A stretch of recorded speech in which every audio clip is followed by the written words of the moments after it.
what perspective should parents take into consideration when it comes to school options? Should parents choose public schools or private schools? I'd love to invite June, our founder and our guide counselor, to share her insight with you. June, are you ready? Yes, thank you. Thank you, Ya. Thank you everyone for joining our amazing seminar today. And actually we collected these questions from different parents and all the time. So we decided to share our insights based on our experiences and all the amazing students who get into the top schools. And we want to share the similarities and the common thing that they share. So regarding the questions, like what are perspectives about like the private school and the public school. And actually, I want to analyze these two type of schools in a different perspective. And then again, the decision is in every parent's hand.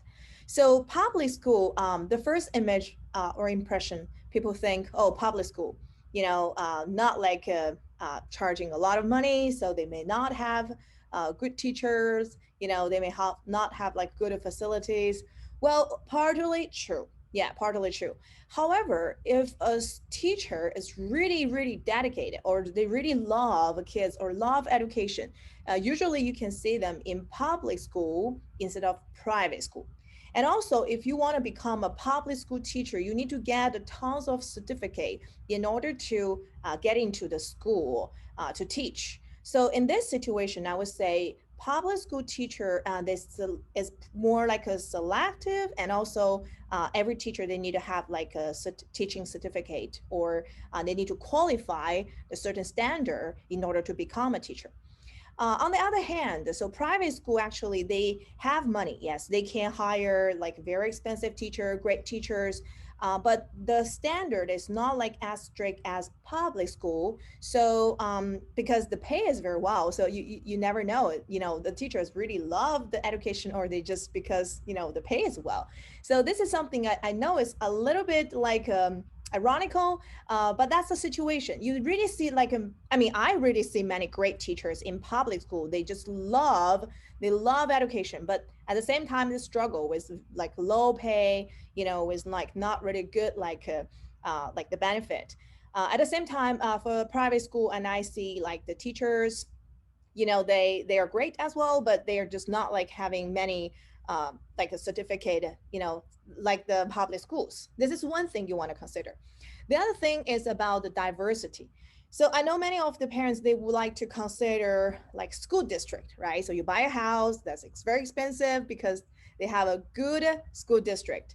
However, the score of the public school, they're changing every year. So you might move into a great school district with 10 like full score schools, but maybe next year or 2 years later, you find like the score become 9, 8, or even worse, right? So because every year they enroll different students, and also the diversity or the student resources will decide the school score. For example, maybe this year they got a students all get a pretty high score in SAT, ACT, they got into the great colleges, and the school score increased a lot. But maybe next year, for some reason, none of them get into top school, and then the score may decrease. Yeah. So you don't really want to rely on the school score to move into the school. You really want to see like, if you like the school, if you like the area, or if you like the teachers, you like the curriculum, you really want to look into that instead of just look at it like public or private. Yeah. And the third thing that I want to remind everybody regarding the private or like the public is about the personality of the kids, because some kids are very social. They just love to be around with crowds. They would be a leader naturally, and then they just enjoy hanging out with different friends. However, some students, they're pretty shy. They need more attention of the teacher, and then they just really want to stay in a small group of students. Maybe that fits private school a little bit better. So I would say like you have to really depends on your expectation and your family situation, and also students personality, And it's like overall, you have to consider everything, and then in order to make the right decision.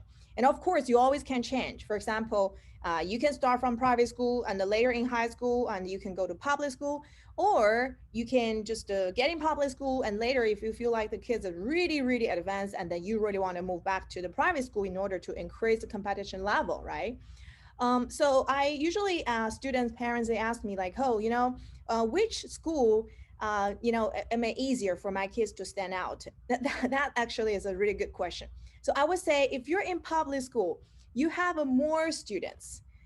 Yeah, so for example, the Cupertino district, the Fremont district, and like Palato district, those public school are actually are hard to. I mean, it's really hard for you to stand out unless you are very competitive, because the public school has many students, and they most of them they're academically strong. Yeah. However, if you're in a small private school, you have a more attention from the teachers. You may have a better chance to stand out. It really depends on which public school or which private school. You know what I say? Does that make sense? Yeah. Sure, sure. I totally understand. As just Jane just shared with us, there's no one size fits all solution. Parents need to know who your kids are, what are your parental expectations, and what you're expecting from the school. And then you can make the most informative and intentional decision that fits you and your kids. Thank you so much for sharing, Jane